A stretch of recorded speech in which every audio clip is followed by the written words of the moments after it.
انہوں نے کل رات بھی میرے ساتھ جنسی تعلقات قائم کیے ہیں اور مجھے ہر پل تکلیف دی ہے۔ میں ساری رات تڑپ تڑپ کر روتا رہا، لیکن انہوں نے مجھے معاف نہیں کیا، بلکہ جب ان کا مقصد پورا ہو گیا تو وہ مجھے ایک کونے میں پھینک کر باہر چلے گئے۔ ان کے ساتھ اکثر اوقات اور مرد بھی آتے ہیں۔ چچا کے ساتھ ساتھ وہ لوگ بھی مجھ سے لذت حاصل کرتے ہیں اور ساتھ میں مجھے زد و کوب بھی کرتے ہیں۔ وہ بچہ روتا جا رہا تھا اور اپنا مسئلہ سلطان کو بتاتا جا رہا تھا۔ سلطان کے لیے ہر چیز اہم تھی، ان کی رعایا کا ایک ایک فرد ان کے لیے اہمیت کا حامل تھا۔ اس بچے کا درد وہ اندر تک محسوس کر رہے تھے۔ وہ اسی پل اپنی ماضی میں چلے گئے۔ ان کے ماضی میں ان کے چچا بھی ان کے ساتھ ایسی ہی بدسلوکی کرتے تھے۔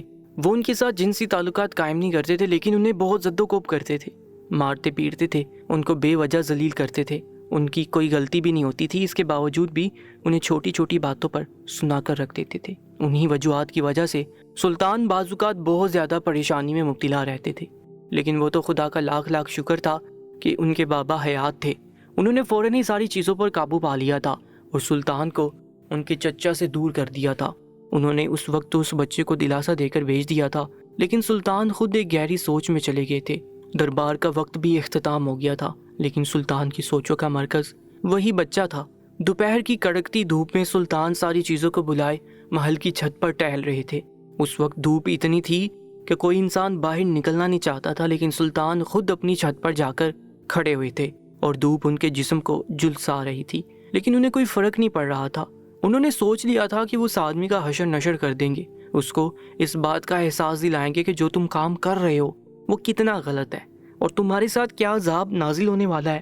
لیکن اس سے پہلے ہی ان کے پاس غزہ کا ایک مسئلہ آ گیا تھا۔ وہاں کے حالات سلطان کو معلوم تھے، لیکن وہ اس حد تک وہاں کے حالات سے واقف نہیں تھے۔ سلطان کے لیے ہر مسئلہ ہی اہم رہتا تھا، لیکن غزہ کا مسئلہ زیادہ بڑا تھا، اس لیے وہ اس بچے کے مسئلے کو یہیں پر چھوڑ کر غزہ کے لیے نکل گئے تھے۔ اس بوڑھی عورت نے جو باتیں سلطان کو بتائی تھیں انہیں گوارا نہیں کر رہی تھی کہ وہ مزید یہاں پر رک کر بیٹھتے، اس لیے وہ ساری چیزوں کو پس پشت ڈال کر غزہ چلے گئے۔ لیکن جاتے جاتے بھی وہ اپنے وزیر کو یہ تاکید کرنا نہیں بھولے تھے کہ وہ اس بچے کے چچا کے بارے میں چھان بین کروائیں اور تمام تر باتیں اپنے پاس جمع کر لیں۔ جب وہ آئیں گے تو سارا معاملہ حل کریں گے۔ سلطان سیدھا اپنے مخصوص کمرے میں آئے تھے۔ ابھی تک سلطان کی ملاقات اپنے وزیر سے بھی نہیں ہوئی تھی۔ انہوں نے فوراً ہی ایک سپاہی کے ہمراہ اپنے وزیر کو مخصوص کمرے میں طلب کر لیا۔ ان کے حکم کی تعمیل فوراً ہی کی گئی تھی اور تھوڑی دیر بعد ہی وزیر ان کے سامنے ادب سے ہاتھ باندھے کھڑا ہوا تھا۔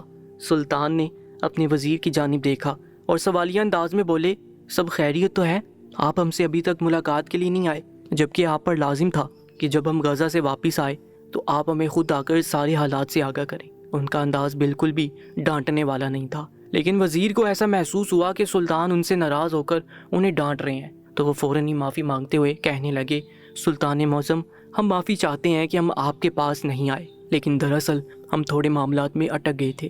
اس بچے کا مسئلہ کافی بڑھ چکا تھا، اس کی حالت اب کافی ناساز ہے۔ اس انسان نے اس بچے کو اتنا زد و کوب کیا ہے، اس کے ساتھ اتنی غیر اخلاقی حرکتیں کی ہیں کہ اس بچے نے خود کو ختم کرنے کے لیے خودکشی کا راستہ اختیار کر لیا ہے۔ ابھی وہ طبیب خانے میں موجود ہے، اس کی حالت کافی بری ہے، لیکن حکیم صاحب کے علاج سے اب اس کی طبیعت کافی بہتر ہو گئی ہے۔ سلطان یہ بات سن کر بے ساختہ اپنی نشست سے کھڑے ہوئے اور وزیر کی جانب دیکھتے ہوئے کہنے لگے، آپ کیا بول رہے ہیں؟ ایسا کیسے ہو سکتا ہے؟ جب ہم آپ کو بول کر گئے تھے کہ آپ اس بچے کی حفاظت کریں گے، اس کے چچا کے بارے میں چھان بین کروائیں گے، تو اس بچے نے کیسے خودکشی کا راستہ اختیار کیا؟ آپ کا دھیان کہاں تھا؟ پہلے تو وہ وزیر کو ہرگز نہیں ڈانٹ رہے تھے، لیکن اس بار وہ بے حد غصے میں آ گئے تھے، جبکہ وزیر کا سر جھک چکا تھا۔ وہ منمناتے ہوئے کہنے لگا، سلطان معظم، ہم نے ہر ممکن کوشش کی تھی، لیکن اس انسان نے نہ جانے کس وقت اس بچے کے ساتھ جنسی تعلقات قائم کیے اور اس بچے نے مایوس ہو کر خود کو ختم کرنے کی کوشش کری۔ ہمیں معلوم ہی نہ ہو سکا، لیکن اب خدا کا لاکھ لاکھ شکر ہے کہ اس کی صحت اب کافی ٹھیک ہو گئی ہے۔ حکیم صاحب اس کا علاج کر رہے ہیں۔ سلطان نے سن کر ایک اطمینان کی سانس خارج کی تھی اور واپس اپنی نشست پر بیٹھ گئے تھے۔ اس بار ان کا غصہ سوا نیزے پر پہنچا تھا۔ انہوں نے وزیر کی جانب دیکھا اور غصے سے کہنے لگے، اب آپ بتانا پسند کریں گے کہ آپ نے کیا چھان بین کی ہے اور کون سی معلومات اکٹھی ہوئی ہے؟ وزیر کو سلطان کا یہ لہجہ کافی برا لگ رہا تھا، لیکن بادشاہ کے سامنے بولنے کی اجازت کسی کو بھی نہیں تھی، اس لیے وہ خاموشی سے ساری حقیقت سلطان پر کھولتا چلا گیا۔ جبکہ سلطان نے جیسا سوچا تھا ویسا ہی پایا تھا۔ وہ انسان کوئی عام انسان تھا ہی نہیں۔ وہ جو 6 مہینے ایک ساتھ غائب ہو جاتا تھا، وہ کہیں اور نہیں بلکہ یہودیوں کے قبیلوں میں جا کر ان کو اس بات کی اطلاع کرتا تھا کہ سلطنت میں کیا چل رہا ہے۔ سلطان کیا کرنے والے ہیں، کس پر حملہ کرنے والے ہیں۔ اس نے اپنے کچھ جاسوس دربار اور محل کے اندر بھی چھوڑے ہوئے تھے جو سلطان کی آنکھوں سے مخفی تھے، لیکن اب وہ جلد ہی سامنے آنے والے تھے۔ وزیر ایک کے گھر کی ساری حقیقت سلطان پر کھولتا چلا گیا، جبکہ سلطان کافی رنجیدہ نظر آ رہے تھے۔ انہیں بہت تکلیف ہو رہی تھی کہ ان کی سلطنت میں کچھ ایسے درندے بھی موجود تھے جو ان کی نگاہوں کے سامنے کبھی آئے ہی نہیں تھے۔ اگر اس دن وہ بچہ ان کی آنکھوں کے سامنے نہیں آتا اور اپنا مسئلہ سلطان کو نہیں بتاتا تو آج بھی وہ اس انسان سے ناواقف رہتے۔ سلطان نے فوراً ہی دربار لگانے کا حکم دیا تھا اور اس بچے اور اس کے چچا کو دربار میں طلب کیا گیا تھا۔ سلطان ایک شان سے چلتے ہوئے اپنے دربار میں داخل ہوئے۔ ان کو آتا دیکھ تمام درباری ان کے عدم میں کھڑے ہو گئے، جبکہ سلطان سب کے سلام کا جواب سر کی ہلکی جنبش سے دیتے ہوئے اپنی نشست پر براجمان ہو چکے تھے۔ تھوڑی دیر بعد ہی دربار کا آغاز کیا جا چکا تھا، جبکہ وہ آدمی حیران و پریشان سا دربار میں سلطان کے بالکل سامنے کھڑا ہوا تھا۔ سلطان نے اس آدمی کا چہرہ بغور دیکھا تو انہیں اس بات کا تو احساس ہو گیا تھا کہ وہ کوئی منکر ہے۔ اس کے چہرے پر ایسی پھٹکار پڑ رہی تھی کہ کوئی بھی شخص اس کی طرف دیکھنا گوارا نہیں کر رہا تھا۔ سب لوگ ہی اس شخص کو حقیرانہ نگاہوں سے دیکھ رہے تھے۔ سلطان نے اس آدمی کو مخاطب کیا اور کہنے لگے، ہمیں معلوم ہوا ہے کہ تم 6 ماہ کے لیے غزہ گئے ہوئے تھے، کیا ہم جان سکتے ہیں کہ تم غزہ کیوں گئے تھے؟ اس آدمی کے ہاتھ پاؤں اس بات کو سن کر یکدم ہی کانپ سے گئے تھے۔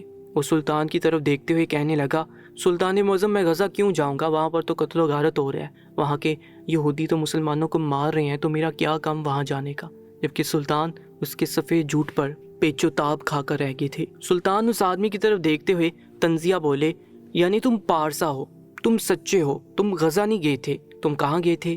حج کرنے کے لیے گئے تھے؟ وہ آدمی سلطان کا لہجہ دیکھ کر یکدم ہی گھبرا گیا تھا، کہنے لگا، نہیں نہیں سلطان معظم، میں کہیں پر بھی نہیں گیا تھا، بلکہ میں تو اپنے گھر پر ہی موجود تھا۔ وہ اتنی صفائی سے جھوٹ بول رہا تھا کہ اسے شرم بھی نہیں آ رہی تھی۔ سلطان یکدم ہی گرجے تھے، شرم آنی چاہیے تمہیں بے غیرت انسان، تم ہمارے دربار میں کھڑے ہو کر ہمارے منہ پر جھوٹ بول رہے ہو۔ تم پچھلے 6 مہینوں تک غزہ میں موجود تھے اور وہاں کے یہودیوں کا ساتھ دے کر اپنے مسلمان بھائیوں کو اپنے ہاتھ سے کاٹ رہے تھے۔ تمہیں کیا یہ سب زیب دیتا ہے؟ ہمیں سب معلوم ہے، محل اور دربار میں بھی تمہارے جاسوس موجود ہیں جو تم تک یہاں کے منصوبوں کی اطلاع پہنچا رہے ہیں، اور تم یہودیوں تک یہ خبریں پہنچا رہے ہیں، یعنی مسلمان ہو کر مسلمانوں کے ساتھ غداری کر رہے ہو۔ وہ آدمی بہت برے طریقے سے گڑبڑا چکا تھا، اسے سمجھ نہیں آ رہا تھا کہ وہ کیا جواب دے، کیونکہ سلطان اس کا جھوٹ پکڑ چکے تھے۔ وہ اس بار بھی نفی میں سر ہلاتے ہوئے کہنے لگا، لیکن سلطان نے اس کے بولنے سے پہلے اس کی بات کو اچک لیا۔ کہنے لگے، ہاں ہاں، تم تو پارسا ہو، چلو مان لیا تم غزہ نہیں گئے، تم نے مسلمانوں کی خبریں یہودیوں تک نہیں پہنچائی، تمہارا کوئی جاسوس محل اور دربار میں موجود نہیں ہے، ہم ساری چیزوں پر یقین کر لیتے ہیں، لیکن تمہارا بھتیجا جو محض 14 سال کا ہے، اس کا کیا؟ وہ کہاں پر ہے؟ کچھ علم ہے تمہیں؟ جبکہ اس بار اس آدمی کی ہوا خشک ہو چکی تھی۔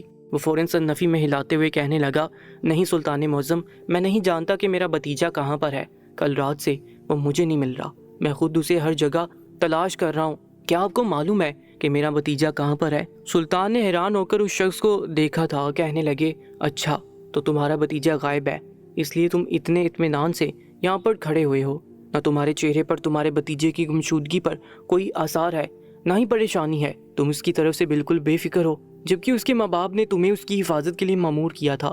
کیا میں صحیح بول رہا ہوں؟ وہ آدمی سر جھکا چکا تھا۔ سلطان نے اس آدمی کے چہرے کی طرف دیکھا اور احساس سے عاری لہجے میں بولے، اے بدبخت انسان، جھوٹ اتنا بولو کہ تم اس کی سزا برداشت کر لو۔ مجھے شرم آتی ہے کہ تم مسلمان ہو اور ہماری سلطنت میں رہتے ہو۔ تمہارا معصوم بھتیجا جس کی عمر محض 14 سال ہے، تم اس کے ساتھ غلط افعال انجام دیتے ہو، کیا تمہیں شرم نہیں آتی؟ کیا تم قوم لوط کا وہ عذاب بھول چکے ہو جو وہ کر رہے تھے، اور اس کے بعد ان کے ساتھ کیا عذاب اللہ تعالیٰ نے ان پر نازل کیا؟ تم ایک 14 سال کے معصوم بچے کے ساتھ جنسی فعل انجام دے رہے ہو اور اپنے دوستوں کو بھی ساتھ لے کر آتے ہو، جبکہ وہ بھی تمہارے معصوم 14 سال کے بھتیجے کے ساتھ غلط فعل انجام دیتے ہیں، اور تم اس کو دیکھ کر خوش ہوتے ہو، اور جب وہ یہ کام کرنے کے لیے منع کرتا ہے تو تم اسے زد و کوب کرتے ہو، مارتے پیٹتے ہو۔ ہمارا دل چاہ رہا ہے کہ تمہارا سر قلم ابھی کے ابھی اپنے ہاتھوں سے کر دیں، لیکن ہم تمہیں سزا نہیں دیں گے کیونکہ تم ہمارے مجرم نہیں ہو، لیکن اس 14 سال کے بچے کے مجرم ہو، وہ تمہیں خود اپنے ہاتھوں سے سزا دے گا۔ جس اذیت سے وہ گزرا ہے وہ اذیت تمہیں سہنی پڑے گی۔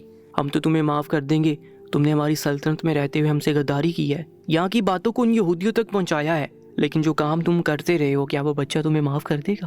چلو وہ بچہ تمہیں معاف کر بھی دیتا ہے، لیکن تمہارا اللہ تمہیں معاف کرے گا؟ تمہیں جنت مرنے کے بعد نصیب ہو جائے گی؟ تم ایک جہنمی شخص ہو جو اللہ تعالیٰ کے بنائے ہوئے اصولوں کی نافرمانی کرتے ہوئے اپنے اصول بنا رہا ہے اور اپنی ہم جنس کے ساتھ غلط فعل انجام دے رہا ہے۔ قوم لوط کا واقعہ یاد ہے ان کے ساتھ کیا ہوا تھا؟ وہ بھی یہی کر رہے تھے، اپنی مرضی سے اپنے ہم جنس کے ساتھ غلط تعلقات بنا رہے تھے، اور پھر اللہ تعالیٰ نے ان کی پوری بستی کو اجاڑ کے رکھ دیا تھا۔ ہم ایسا ہرگز نہیں چاہیں گے کہ اللہ تعالیٰ تمہاری وجہ سے ہم سب سے ناراض ہو جائے اور تمہاری وجہ سے ہماری پوری سلطنت کو وہ اجاڑ دے۔ ہم اس سے پہلے ہی اس گناہ کرنے والے شخص کو ختم کر دیں گے۔ جیسے سلطان نے یہ بات بولی تو وہ آدمی تمسخر سے ہنستا ہوا کہنے لگا، سلطان معظم آپ صرف مجھے ختم کر دیں گے، میں نے اپنے ساتھ جن جن کو لگایا ہے ان سب کو کیسے ختم کریں گے؟ سلطان حیران ہو کر اس آدمی کی بات سن رہے تھے۔ وہ آدمی اب بالکل نڈر انداز میں کہنے لگا، سلطان معظم یہ کام صرف میرا اکیلے کا نہیں ہے، بلکہ یہ کام یہودیوں میں بہت عروج پر ہے، بلکہ اب تو مسلمان بھی یہی کام کر رہے ہیں۔ میرے بہت سے دوست شراب خانے کے اندر بیٹھ کر یہی کام کرتے ہیں۔ جب ہمیں عورتیں نہیں ملتی تو ہم ایک دوسرے سے اپنے جسم کی ہوس مٹاتے ہیں۔ یہ پوری چین چل رہی ہے، مجھ سے کسی ایک کو لگ چکی ہے اور کسی اور سے کسی اور کو۔ اب سب ایک دوسرے سے ہی اپنی لذت پوری کر رہے ہیں۔ میں تو صرف اپنے بھتیجے کے ساتھ کرتا ہوں، لوگ تو اپنے جوان بیٹوں کے ساتھ یہ کام کر رہے ہیں۔ یہ کام ہم نہیں کرتے تھے، ہمیں یہ کام کرنے کے لیے مادہ کیا گیا تھا۔ غزہ میں کچھ یہودی ایسے بھی موجود ہیں جو اس بات کی تاکید کرتے ہیں کہ تم اگر اپنے ہم جنس کے ساتھ غیر فعل انجام دو گے تو ہم تمہیں سونے سے تول دیں گے۔ ہم اسی چیز کو مد نظر رکھتے ہوئے یہ کام کرتے جا رہے ہیں، اور وہ اپنے کہنے کے ٹھیک مطابق ہمیں سونا دے رہے ہیں۔ ہم لوگ اب اس کام کو روک نہیں سکتے کیونکہ ہمیں اب اس چیز کی لت لگ گئی ہے۔ سلطان اس آدمی کی بات کو بغور سن رہے تھے، ان کا غصہ سوا نیزے پر پہنچا تھا۔ اسی پل وہ بچہ دربار میں حاضر ہوا اور سامنے اپنے چچا کو دیکھ کر یکدم ہی خوف سے کانپ گیا اور ساتھ موجود سپاہی کے پیچھے چھپنے کی کوشش کرنے لگا، لیکن اس سپاہی نے اسے زبردستی سلطان کے سامنے کیا۔ سلطان اس بچے کو ڈرتا دیکھ اس بچے کو دلاسا دینے لگے کہ تمہیں پریشان ہونے کی ضرورت نہیں ہے، ابھی ہم یہاں پر حیات ہیں، ہماری موجودگی میں یہ شخص تمہارے بال کو بھی چھو نہیں سکتا، ہم اسے سزا نہیں دیں گے، سزا تم خود اپنے ہاتھوں سے دو گے۔ تمہارے ساتھ جو اس آدمی نے کیا ہے تم اس سب کا بدلہ اس شخص سے لو گے۔ پہلے تو وہ بچہ انکار میں ساری لانے لگا، کہنے لگا، سلطان معظم یہ مجھ سے نہیں ہوگا، میں خود اپنے ہاتھوں سے اپنے چچا کو قتل نہیں کر سکتا، مجھ میں اتنی ہمت نہیں ہے۔ لیکن جب سلطان نے گرجتی ہوئی آواز میں اس بچے کو حکم دیا تو اس بچے نے کانپتے ہوئے ہاتھوں سے تلوار تھامی اور اپنے چچا کی گردن پر رکھی۔ وہ ناہنجار شخص اپنے بھتیجے کو بہلانے لگا کہ نہیں ایسا نہ کر، میں اب تیرے ساتھ ایسا کچھ نہیں کروں گا۔ لیکن اس بچے کی آنکھوں کے سامنے وہ منظر لہرانے لگا تھا جو وہ تکلیف سہتا تھا، لیکن اس کا چچا اس کی ایک فریاد بھی نہیں سنتا تھا۔ اس کی آنکھوں میں یکدم ہی خون سوار ہوا تھا اور اس نے تلوار کو غصے کے عالم میں اٹھایا اور اپنے چچا کا سر قلم کر دیا۔ جب سلطان نے اپنے سپاہیوں کو ان شراب خانوں میں بیچ کر اس کام پر پابندی لگوا دی تھی اور جو اس فعل کو انجام دے رہے تھے ان سب کو ختم کر دیا تھا۔ اس واقعے سے یہ ثابت ہوتا ہے ہم جن سے تعلق رکھنا اللہ تعالیٰ نے منع فرمایا ہے۔ قوم لوط پر اسی وجہ سے عذاب نازل ہوا تھا اور ان کی پوری بستی کو اللہ تعالیٰ نے اجاڑ کے رکھ دیا تھا۔ اس لیے اللہ تعالیٰ کے بنائے ہوئے اصولوں میں کبھی بھی دخل اندازی نہیں کرنی چاہیے۔ اللہ تعالیٰ نے عورتوں کے لیے مرد بنائے ہیں اور مردوں کے لیے عورتیں بنائی ہیں، اس بات کا ذکر قرآن کریم میں بھی دیا گیا ہے۔ مزید ویڈیوز کے لیے چینل کو سبسکرائب کر کے ساتھ موجود بیل آئکن پر بھی کلک کر لیجیے گا۔ انشاءاللہ ملاقات ہوگی ایک نئی کہانی کے ساتھ۔